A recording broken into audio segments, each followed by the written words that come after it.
प्रधानमंत्री मातृ वंदना योजना से संबंधित है। आप जीएस पेपर सेकंड के इस टॉपिक से आर्टिकल को रिलेट कर सकते हो। क्या कंटेस्ट है?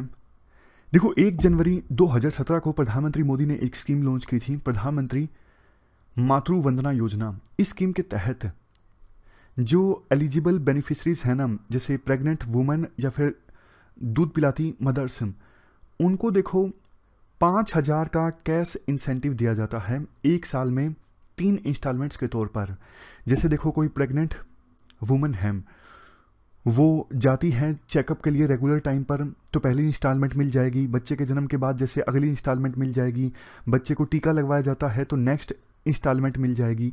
मतलब टोटल एक बच्चे के जन्म पर 5,000 रुपये का कैश इंसेंटिव दिया जाता है, प्रोवाइडेड प्रेग्नेंट वुमेन जो है वो कुछ कंडीशंस को फुलफिल करे, जैसे अपना रेगुलर चेकअप करवाना और बच्चे के जन्म के बाद वैक्सीनेशन, ये सब चीज़ें। मतलब एग्जैक्ट कंडीशंस क्या है वो तो आप चेक कर सकते हो, लेकिन एसेंस आप समझ गए होंगे।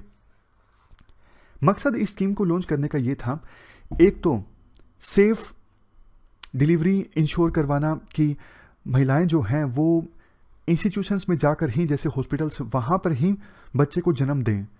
मदर और बच्चे की हेल्थ सुनिश्चित करना।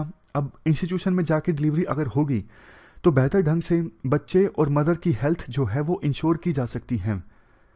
दूसरा देखो, बहुत बार जो गरीब महिलाएं होती हैं ना, वो प्रेग्नेंट होने के बावजूद काम करती रहती हैं, क्योंकि जीवन याचिका चलाना मुश्किल होता है गरीबी के कारण, तो वो प्रेगनेंसी के बावजूद काम करती रहती हैं। तो इस स्कीम को लॉन्च करने का एक मकसद ये भी था कि उनका जो वेजेस लॉस हुआ है ना प्रेगनेंसी के कारण, उसको कंपनसेट सरकार करे और वो अपनी सेहत का ख्याल रखें। तो ये तो हमने एसेंस की बात की, स्कीम है क्या। अब राइटर कहते हैं, देखो इस स्कीम का ना इम्प्लीमेंटेशन अच्छे ढंग से नहीं हो रहा है। पहली बात तो कवरेज कम है, जितना कवरेज होना चाहिए उसका सिर्फ 40% कवरेज हो रहा है। बहुत सारा डेटा है, इतना डेटा आपको याद रखने की आवश्यकता नहीं है। आंसर्स में मतलब लिखने के लिए इतना आपको याद होगा भी नहीं। एकदम बारीक से डेटा दे रखा है, कितना एलिजिबल महिलाएं 2017-18 में थी, 128.7 लाख। तो आप सिर्फ इतना याद रखिए कि कवरेज पूरा नहीं है, सिर्फ 40% कवरेज है और 60% महिलाएं जो हैं वो तो एक्सक्लूड हो गई हैं इस स्कीम का लाभ लेने से। अब दूसरी दिक्कत ये है, एलोकेशन भी कम हो रहा है। इवन जो एलिजिबल महिलाएं हैं ना, उनको भी तीनों इंस्टॉलमेंट्स नहीं मिल पाती हैं। क्यों? क्योंकि सरकार ने कम पैसे एलोकेट किए हैं इस स्कीम की इंप्लीमेंटेशन के लिए।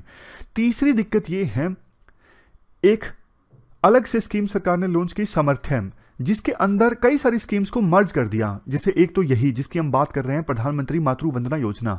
उसके साथ साथ बेटी बचाओ बेटी पढ़ाओ, महिला शक्ति केंद्र, जेंडर बजटिंग, रिसर्च ट्रेनिंग, इन सभी स्कीम्स को एक बड़ी स्कीम में मर्ज कर दिया गया जिसका नाम है समर्थ्या। लेकिन इस बड़ी स्कीम के लिए एलोकेशन सरकार ने उतना ही रखा जितना कि था प्रधानमंत्री मातृ वंदना योजना। कम से कम भैया, आप दूसरी स्कीम्स को मर्ज कर रहे हो एक बड़ी स्कीम में, एलोकेशन तो आप ज्यादा कीजिए फंड्स का, लेकिन नहीं।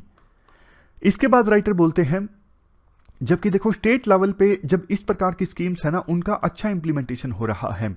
जैसे तेलंगाना में है मैटरनिटी इंटाइटलमेंट स्कीम।